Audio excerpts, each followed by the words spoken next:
I will admit, it has been a tough year, not only for Lori, my wife, but for all of us. For 16 years, I worked for Van, Screw, and Nut. We made custom fasteners for manufacturers. When a company creates a product, they can't just go to the local hardware store to buy screws. Everything has to be made to their specifications. I started in sales and worked my way up to sales manager. It was a great job and paid very well. If I met all 4 of my quarterly quotas, which I always did, my year-end bonus would go over $100,000. Of course, with so many manufacturers going overseas, we had to fight to maintain our market share, but I built a good, hard-working sales team, and we always managed to do better than last year. A little over a year ago, all the big shots in the company, including myself, were called into an unscheduled meeting. We were all very shocked to learn that the owner of the company was retiring and was in secret negotiations with a California conglomerate to buy the company. We were sold.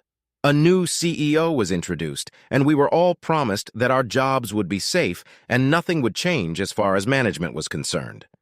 This turned out to be a lie. Within 2 months, heads began to roll. I saw the handwriting on the wall and started looking for a new job, but my time came before I found anything. After patting me on the back and holding a 10-grand severance package in my hand, they walked me right out the door. At first, Lori and I didn't worry too much, but as the months passed, I began to realize how the economy had changed in the years I'd had my warm job. Not only had most of the manufacturing gone overseas, but a number of the domestic firms that remained were buying their fasteners from overseas. I wondered how we stayed so strong, but that was no longer my concern. I needed to find a job. At this time, Lance, our 17-year-old son, was graduating from high school. I had mixed emotions when he announced he was going into the Army right after graduation. With all that was going on in the Middle East, I feared for his safety, and of course we would both miss him terribly. On the other hand, I was glad we didn't have to pay for college because, frankly, we just didn't have the money. About 5 months after I was downsized, it became clear that finding another job for $100,000 wasn't going to be easy, so I started setting my goals a little lower. To fill what I was sure was a temporary financial gap, Lori started looking for something too. In fact, she found a job before I did. She was hired as a low-level secretary for a software company. It didn't pay much, but it was still more than my unemployment check. A month after Lori started working, I took a sales position at Enright Automotive.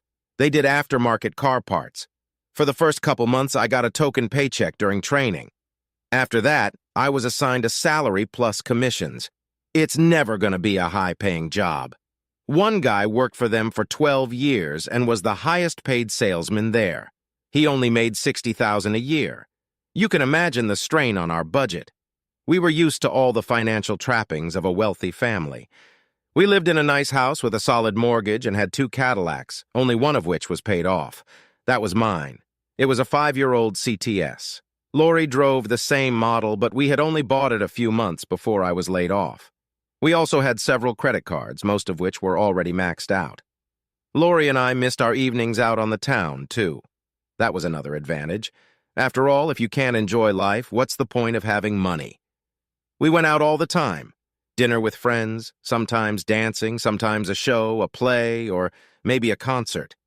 It wasn't like a regular date at all. We just kicked up our heels when we felt like it. It usually happened 2 or 3 times a month and sometimes more often. Unfortunately, it was one of the first things to suffer when we had to start to scale down. Lori seemed to have a harder time with it than I did. Growing up, her family had more money than I did. I didn't start having fun and enjoying myself until I started college. But my wife was always having fun with her dad and mom. It was almost second nature to her. We hadn't left the house in many months, and Lori started complaining. From her perspective, the bills could wait. It first started about 3 months ago. "Skylar, we have to do something. I'm going crazy sitting at home night and night and doing nothing. I want to go out like I used to. I want to have some fun." Lori always had a bad time. I sat at the kitchen table going over our bills. Slowly, very slowly, we were just starting to climb out of the hole little by little. I looked at my beautiful wife. "Sure, no problem," I replied sarcastically. "Just tell me which of these bills not to pay." She just stared at me. For a moment, I thought she was going to scream, but whatever she was thinking, she kept to herself. As soon as I said what I said, I felt sick to my stomach. It wasn't actually such a terrible request. "I'm sorry, honey," I apologized. "I promise it won't always be like this. I won't stop looking for a better job, but for now, we just need to chill out a little." "Cool off?" she growled. "Skylar, we've been cooling it for almost a year now. I feel like a caged animal. I need to get out and have some fun." "I know, honey, I know," I said, trying to calm me down. "Look, we have a lot of catching up to do. 5 months ago, we missed a house payment and our second car payment. We came this close," I said, holding my thumb and index finger about an inch apart, "to getting your car back. See commission check for this month will be fine except for one car payment. If we can get the grocery bill down, we'll be all set in 2 months." I saw Lori's lips press together. She wasn't a happy camper, and I really couldn't blame her. And then I had what I thought was a great idea. "Tell you what, why don't you and I go to the Lincoln Park Zoo this weekend? It's free, and we haven't been there since Lance was little." "Skylar, I don't want to commune with nature. I want to commune with nightlife," she grinned. "I want to eat and drink and dance until my feet fall off." "Darling, please be patient a little longer. I promise as soon as we get all the bills settled, we'll celebrate by going somewhere nice for dinner." Without another word, she turned and went upstairs. I guess I sighed a little to myself. I did feel bad, but this was Chicago. Between parking and dinner for two, a night at a restaurant cost a couple $100, if not more. I grew up in a family that thought bills came first. There was no way I could justify spending that kind of money when we were still behind and barely paying the minimum payment on our credit cards each month. It took me another 10 minutes to finish. I was going to watch the news, but realized Lori was still upstairs, so I decided to check on E first. When I walked into our bedroom, she was sitting on the edge of the bed, crying. I really felt like a jerk. I sat down next to her, wrapped my arms around her, and held her tightly against me. "I'm sorry, baby. I'm doing the best I can," I said, resting my cheek against the top of her head. "I know," she sniffled. "It's been such a hard year, and now that Lance is gone, we could go away for the weekend. We should be taking a little mini vacation, and instead we're stuck here. It's almost like being in prison." "I thought debtor's prison was abolished," she grinned. Too bad she was looking down when she said that. If she had been paying attention, I'm sure she would have seen the anger on my face. Our house wasn't a prison. Hell, I didn't even want to buy it. I thought it was too big and too expensive, but once she saw it, she just had to have it. Now I'm fighting hard to keep it, and she calls it a fucking prison.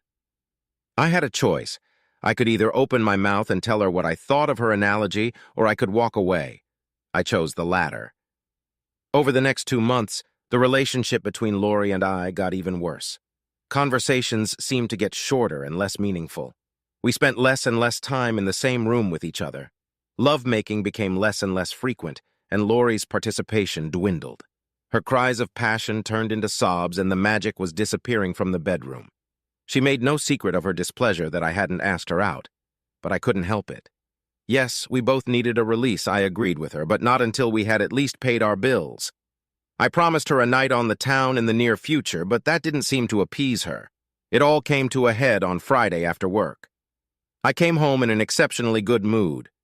I had just gotten a good contract, and with the commission I would receive at the end of the month, I would finally be able to spend some quality time with my beautiful wife. Unfortunately, I didn't get a chance to tell her about it. When I walked in, she was coming down the stairs, dressed as if for a parade. "Wow," I said as I watched her come down. "What's the occasion?" "I'm seeing some of the girls from work." "Don't worry," she said with sarcasm in her voice. "They pay for everything. From the beginning, something seemed untrue to me." I immediately got a bad feeling. As far as I knew, Lori had never cheated on me. But you don't put on the sexiest dress in your closet to go out with girls. Besides, my wife was a proud woman. I couldn't imagine her going out and letting her friends pay for everything. It would be like charity.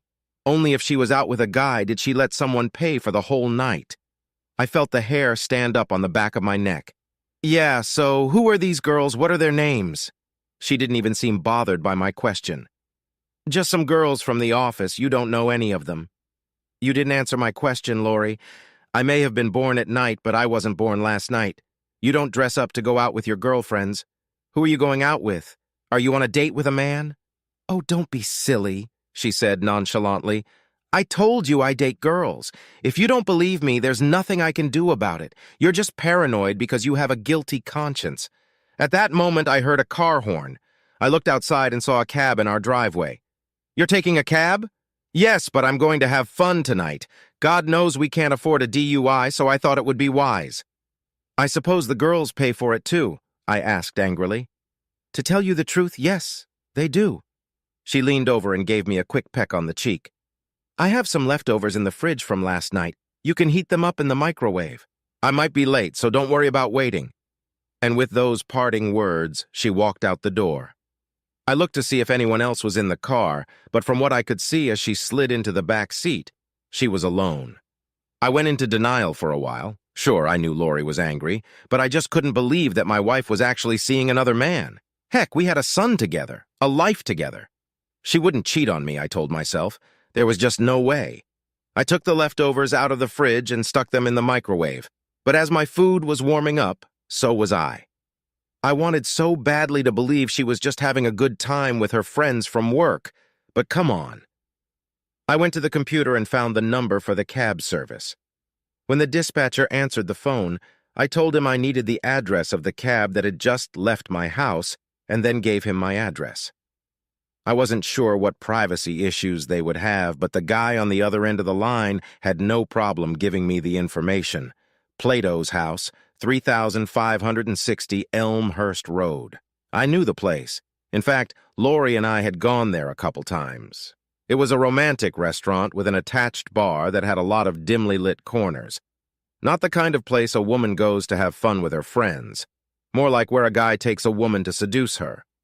By the time the bell rang to signify that my dinner was ready, a knot the size of a softball had formed in my stomach. I thought husbands and wives were supposed to stick together when things got bad, not betray each other. Heck, I thought, maybe I'll go to Plato's for dinner myself. The place had two entrances, one for the living room and one for the restaurant. If I entered through the living room, I wouldn't have to deal with the hostess. I wasn't interested in drinks, so I walked past the bar straight into the restaurant. A quick survey of the place showed my wife sitting at a table with another man. She was sitting with her back to me, but there was no doubt that it was her. They were both talking over a plate of appetizers, and a bottle of wine was already next to the table. I could feel my blood boiling.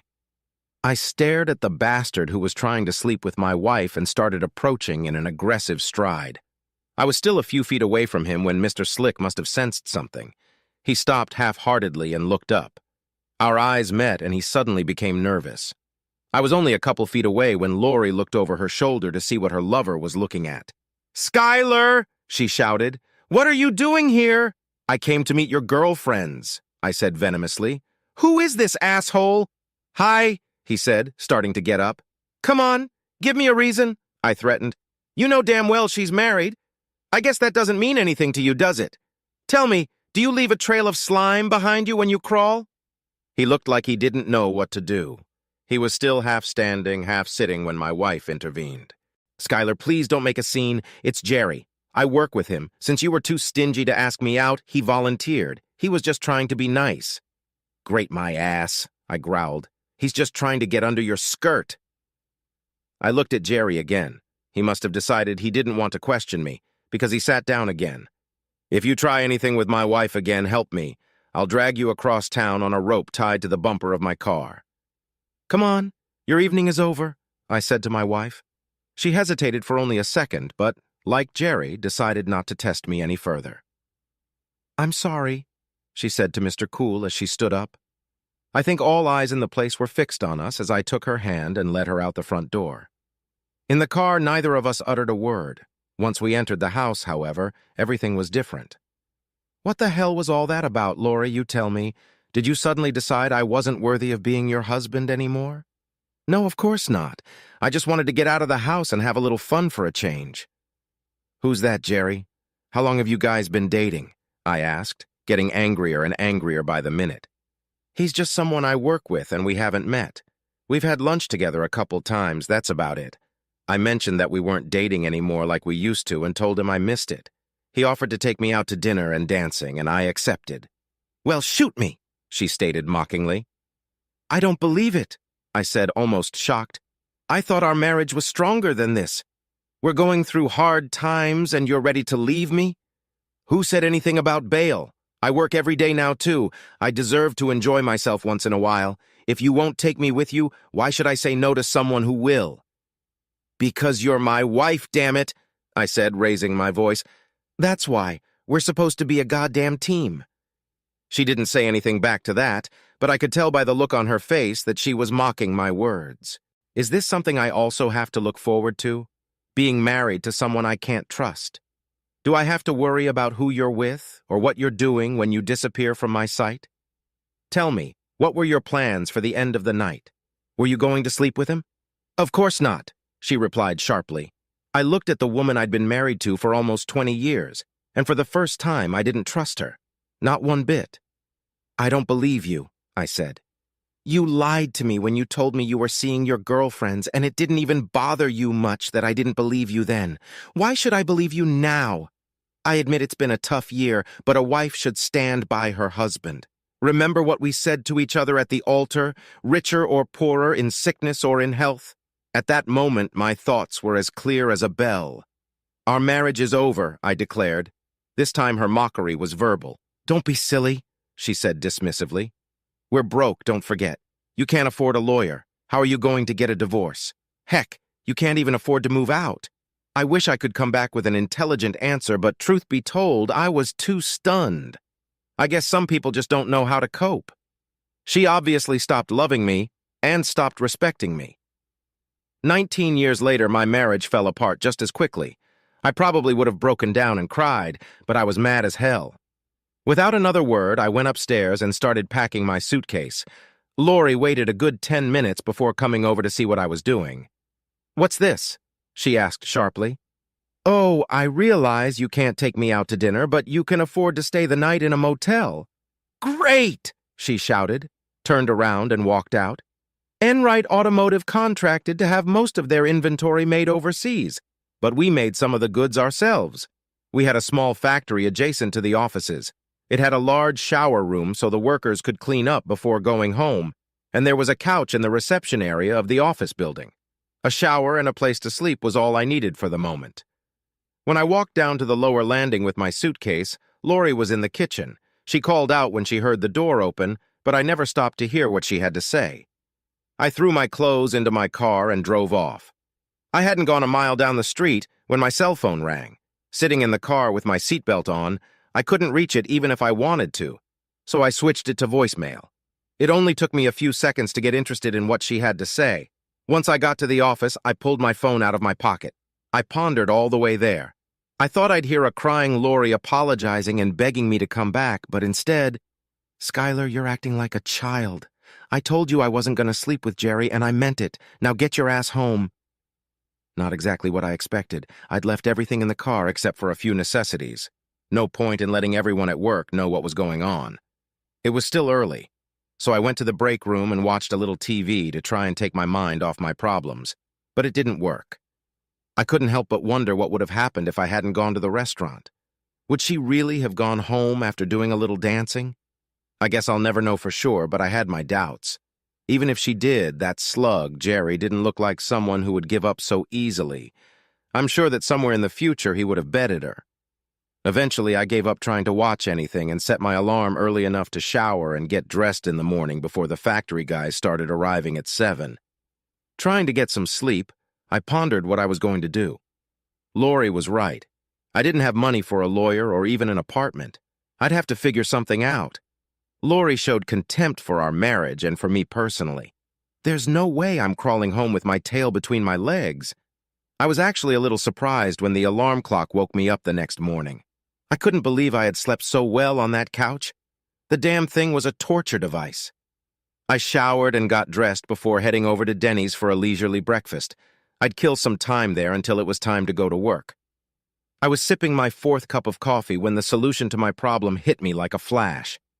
Of course, it was so simple. Why I hadn't thought of it before was beyond me. Back in the Enright's parking lot, I pulled out my cell phone and took a picture. The first thing I did when I sat down at my desk was run an ad. 2 days later, I took the day off. I had a few errands to run. Knowing Lori would be at work, I drove up to the house and found the papers I was looking for in our personal file cabinet. On my way out, I grabbed a spare set of keys. Later that afternoon, I checked into the motel and called Lori. As soon as she heard my voice, she started up again. "It's about time. Are you done with your little tantrum yet? I can't believe you couldn't find the money to take me out to dinner, but you can stay at the motel for 2 days. Actually," I interrupted her, "I'm staying at the office." "The office? Yeah, they have a shower, a nice comfy couch, and a room with a TV. All the comforts of home," I said, lying through my teeth. She replied in the same way. "Well, this is ridiculous. Stop being stubborn and come home." "I'm not coming home, Lori. I told you our marriage is over. I just called to let you know you need a ride home." "What? Why? What happened to the car?" "Nothing," I replied. "Your car drives 1,000 times better than mine." A short silence followed, as she undoubtedly tried to understand what I was saying. "Skylar, what are you talking about? I sold my car and got $18,000 for it. That's more than enough to hire a lawyer for the divorce and the down payment on the condo. Of course, since I'm in sales, I still need a car, so I took yours. I stopped by our house this morning and got the licenses for both cars and the spare keys to yours." "Skylar," she shouted, "you can't do that. What am I supposed to drive?" "Actually, since both cars are in my name, I can do it. I haven't taken anything off the books. All the bills are paid for the month, so there's not much left. But if you budget, you should have enough money for food and cab fare. If you run out of money, I'm sure Jerry would be more than happy to take you out to dinner, provided, of course, that you give him what he wants." Suddenly, she spoke with a very depressed look. "Skylar, please don't do this. I never thought you'd really go this far. I'm sorry. I shouldn't have gone out with Jerry, but I was angry. Honestly, nothing's gonna happen." "Lori, you lied to me, went on a date with another man behind my back, and then treated me with contempt and showed absolutely no remorse when I caught you. Face it, Lori. You don't love or respect me. You made that clear as day with the way you talked to me last night." "Skylar, I'm sorry." "I'm sorry too, Lori. We had a good run when life was easy, but when things got hard, we let each other down." He was surprised to hear sobbing on the other end of the wire, but it didn't matter anymore. He continued, "The house is in our names. It's our only worthy asset, so it needs to be sold as soon as possible." He heard her aghast. "Sell the house? Skylar, do we have to do that?" "Lori, we're up to date on the mortgage now, but I'm no longer paying for the house, and you won't be able to pay the installments every month. Yes, it has to be sold immediately. I figure we could each walk away with 50 or 60,000. You can buy yourself a decent used car and get an apartment." "Skylar, I don't want a divorce. Please, can't we talk about this?" "I'm sorry, Lori, it's not about what you want anymore. So, do you want to call the realtor or should I?" Epilogue. Lori was standing on the sidewalk in front of her apartment looking up at the gray sky when she heard a flock of geese screeching off to the north. A welcome reminder that spring was just around the corner. She trudged through the melting slush to her 10-year-old Honda and headed toward Starbucks to meet up with an old friend. She was looking forward to meeting Julia. It was a typical Chicago winter with cold temperatures, lots of snow, and slippery roads. So Lori spent most of her time cooped up in her apartment when she wasn't at work. Julie had already taken a small table in the corner and was sipping a latte when Lori walked in. They greeted each other with a girlish kiss on the cheek before Lori got in line for her Colombian brew. Standing in line, Lori thought what a treat it would be to get out and visit her friend. When she returned to the table with coffee in hand, she was greeted with a warm smile and a friendly voice. "Lori, it's so good to see you. It's been a long time." "Yes, too long," she replied with a tinge of sadness in her voice. "I don't get out much anymore." "How come? When we were younger, you were a party girl." "Yes. Well, life was a lot simpler in those days. I don't have money to go to parties anymore." "What about the dates? You remember them? You go out with some handsome man and he pays," Julie joked. Lori gave a slight chuckle. "That's kind of a 22 trick. You can't date men if you don't go out, and you can't afford to date if you're not with a man."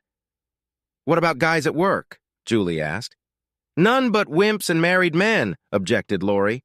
"Let's drop the subject, it's depressing. How are the kids?" "Oh, they're doing great.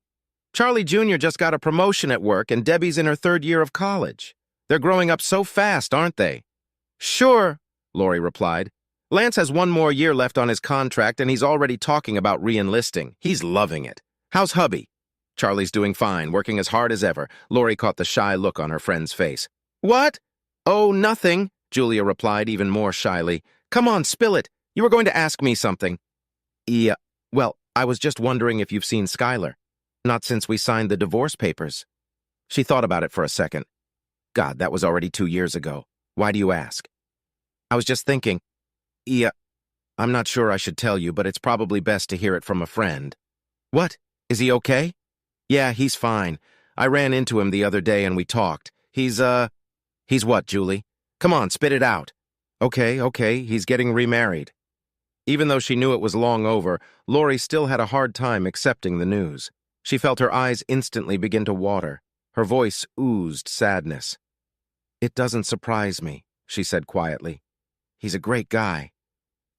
Her eyes lowered as she admitted, Sometimes I think back on what we had together and wonder how I could have been so stupid. She took a sip of her coffee, then lifted her face and looked at her friend.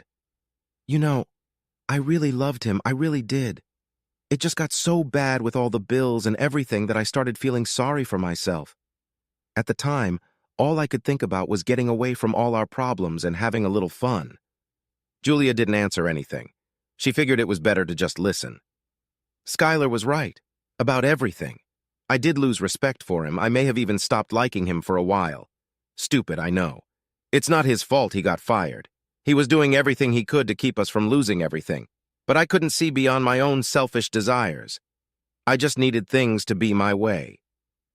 I remember one time Skylar suggested we go to the zoo for the weekend, but I wanted a night on the town, so I shut him up cold. Heck, he was even right about Jerry. That was the guy he'd caught me with at dinner.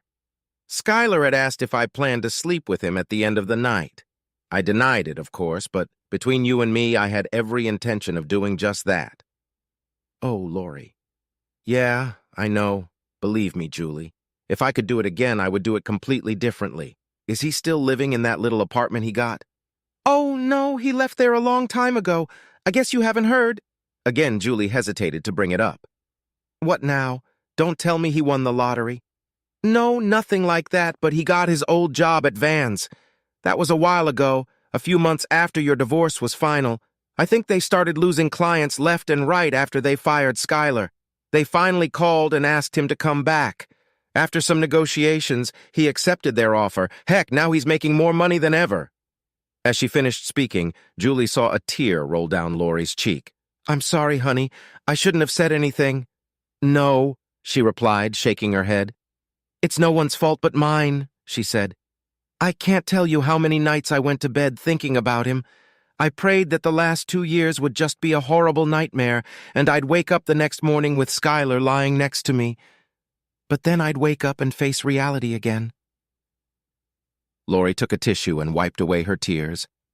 I'm happy for him, honestly. Give him this for me if you see him again. I will, dear, Julia said sympathetically.